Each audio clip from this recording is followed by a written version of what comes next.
Extremism in Germany, football, tourism, the people and main Kampf. German football idol Franz Beckenbauer, the former vice president of the German Football Association, DFB, president of the 2006 World Cup Local Organizing Committee, LOC, and former member of the FIFA Executive Committee passed away on January 7. Franz Beckenbauer and Uli Hoeneß. Uli Hoeneß, a former German National League soccer player and the longtime president of FC Bayern, one of Germany's most known soccer clubs, delivered a speech at the memorial for Franz Beckenbauer on Friday. This memorial for Franz Beckenbauer turned into a celebration of life for the Emperor of Soccer, but also for freedom, democracy and tolerance Germany showed to the world at the 2006 World Cup. Uli said, "Germany stands for peace and for freedom, and a tolerant society, a colorful society, where no one has to fear about Germany and Germans." This was the celebration in 2006, known as the Summer Fairy Tale. Something happened at the 2006 World Cup in Germany. Germans got their identity back as a nation. Football made it possible.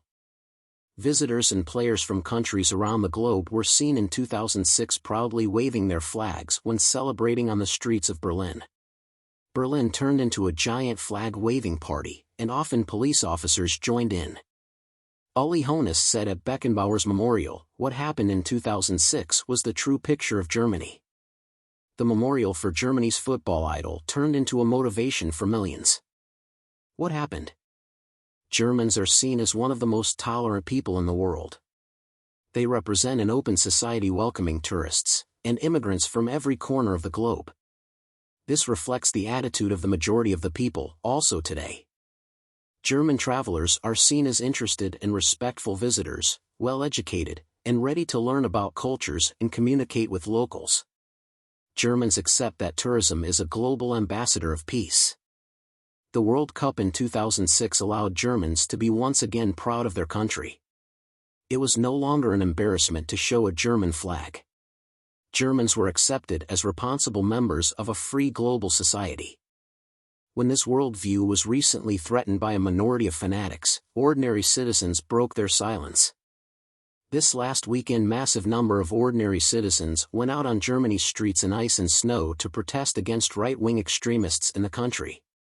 In Hamburg and Munich, local police had to stop some demonstrations since they were unable to guarantee safety due to the unexpected number of people participating. In Hamburg, 100,000 people were in danger to be pushed into the Alster River. Why mass demonstrations in Germany? Demonstrators went against a political party by the name of Alternative for Germany or AfD. It's an ultra-right-wing cult-like, but legal political party run by a fanatic group of citizens. The sleeping majority in Germany had enough and just woke up.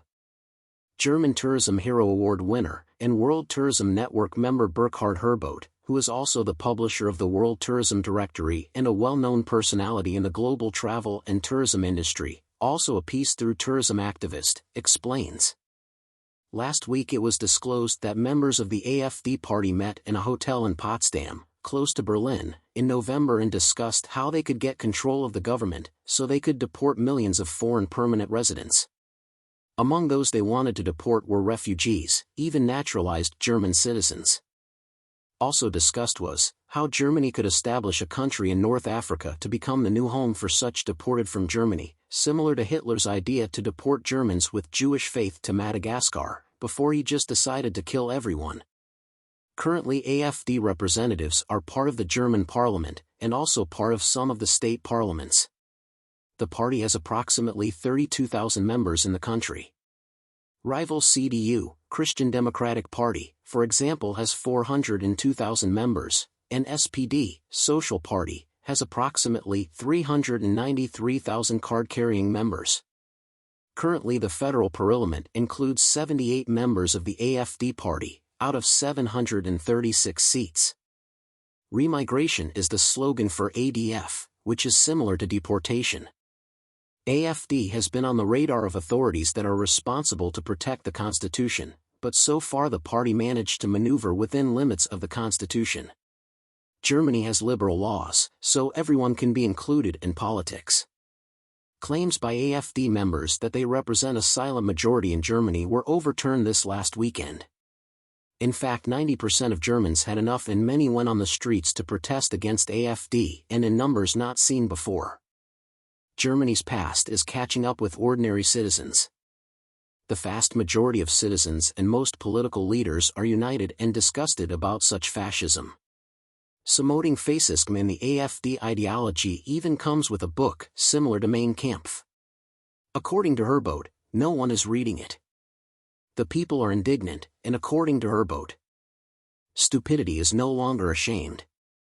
A similar trend of extreme right fanatics to take the microphone unfortunately can be seen in Austria, Italy, France, the Netherlands, the United States, and several other countries, making solid structures, such as the European Union, and NATO no longer so solid.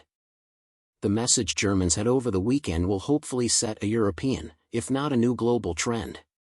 Tourism could be a major aggregator for the spread of this message. The silent majority woke up. According to Herbold, the essence of travel and tourism extends beyond the mere sale of tickets and hotel vouchers. He believes that tourism revolves around human interaction, which ultimately enriches our lives. Tourism serves as an effective instrument for fostering global harmony and plays a significant role as a thriving peace-oriented sector. It is the responsibility of travel and tourism, the largest employer globally, to actively encourage peace and foster understanding on both a large and small scale. Travel and tourism industry stakeholders have recognized that the focus extends beyond monetary aspects, encompassing sustainability and conflict prevention, intercultural communication, nature and resource conservation, justice, mitigation, and education regarding the impacts of climate change. Herbold's conclusion expressed a strong desire for a lasting impact and meaningful involvement in the upcoming German elections.